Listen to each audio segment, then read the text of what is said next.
In the new movie, The Odyssey, we see an imposing figure clad in black armor. And this is none other than the King of Mycenae, Agamemnon. Agamemnon is famous for being the most powerful of the Greek kings and also for being the leader of the expedition to Troy. In the Iliad, Agamemnon is a very complex character. He's shown as being proud, arrogant, and driven by his emotions. He's a man who's born into a very high position, but he's not exactly fit to lead. In the Iliad, he constantly makes catastrophic mistakes like insulting Achilles and mismanaging his own army, and that leads to the deaths of many of his own soldiers. On the other hand, though, he wasn't a coward.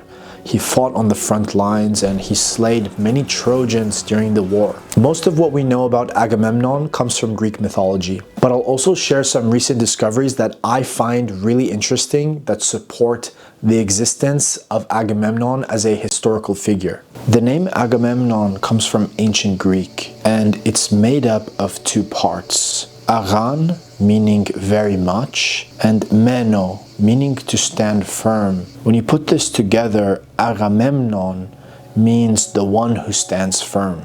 In Greek mythology, Agamemnon comes from a cursed family. He's from the house of Atreus, and it's known as one of the darkest stories in Greek mythology. His ancestor was a man named Tantalus. He was a king favored by the gods, and he wanted to find out if the gods were really all-seeing, if they really did know everything. And so he decided to cook his own son and feed his own son, who was called Pelops, to the gods to see if they would realize. Of course, the gods realized and they punished Tantalus. They condemned him to the underworld for eternity, where he was to sit in a pool of water. And every time he tried to drink the water, it would just recede away. And there was a fig tree as well next to him. And every time he reached for a fruit from the tree, the wind would blow the fruit away. And that's where we get the word tantalizing from.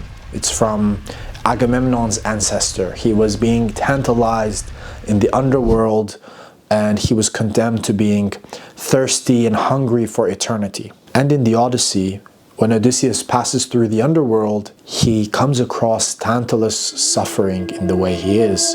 It'll be interesting to see if they put that in the movie. Tantalus' son that he had cooked and fed to the gods brought him back to life. And that's where the region of Peloponnese in Greece, the Peloponnesian Peninsula, gets its name from Pelops. It means the island of Pelops. And in the story, the violence within this family continued through the generations. So Pelops had two sons, Atreus, who's Agamemnon's father, and Thyestes. They continued this cycle of murder and revenge and even cannibalism. Basically, Thyestes ends up sleeping with Atreus' wife and stealing his throne. Atreus pretends to forgive him, but then goes on to murder Thyestes' sons, cooking them and serving them to their father at a banquet. And after the meal, Atreus reveals the fact that he had fed Thyestes' sons to him.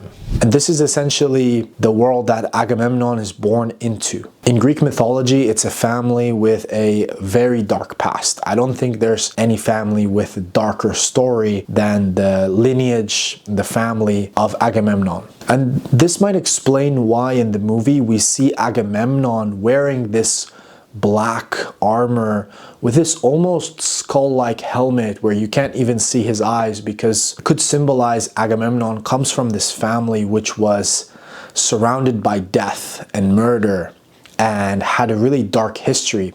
So it's showing himself, he was a very dark individual from this cursed family. So that's a bit about Agamemnon's ancestors. And it's really important because it basically determines the fate of the rest of his life. Agamemnon would eventually inherit his father's kingdom, the kingdom of Mycenae. And it was a real fortified city that existed. It was wealthy, it was militarized, and it dominated Greece from roughly 1700 BC to around 1200 BC. You can still see its massive stone walls protruding out of the ground today. In the story, Agamemnon also has a brother, Menelaus. He isn't a king. He marries the daughter of the king of Sparta, called Helen, who was supposedly the most beautiful woman in the world. And that's how Menelaus became the king of Sparta, just through marriage. And at this time, Mycenae seems to be the most powerful Greek state in that era. And Agamemnon is the most powerful king.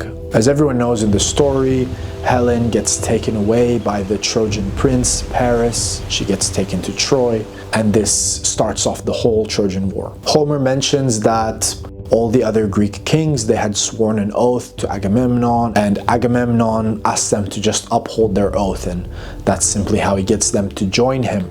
A later historian, Thucydides, he talked about this and he said this was nonsense, and the real reason that all these other kings joined Agamemnon is because they feared him. And that's kind of an interesting take on it. Even though Thucydides lived quite a while after the Trojan War, it still gives us an idea of the type of leader Agamemnon was. And he probably was an iron-fisted sort of tyrant ruler. At least he seems to come across that way. And in the story, Agamemnon gathers his army at a place called Aulis, where all the other Greek armies meet. And just before they set off in their ships, there's no wind. And in Greek mythology, this isn't to do with the weather, it's to do with the gods and the goddesses. They're unhappy.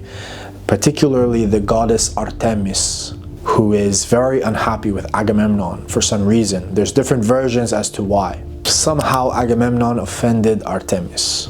Artemis wants Agamemnon to make a sacrifice to prove that going to war means more to him than anything else in the world. So Agamemnon tells his daughter, Iphigenia, that she will marry the greatest of the Greek warriors, Achilles. And he brings her to the site where his army was waiting to leave. And he also brings his wife along, Clytemnestra.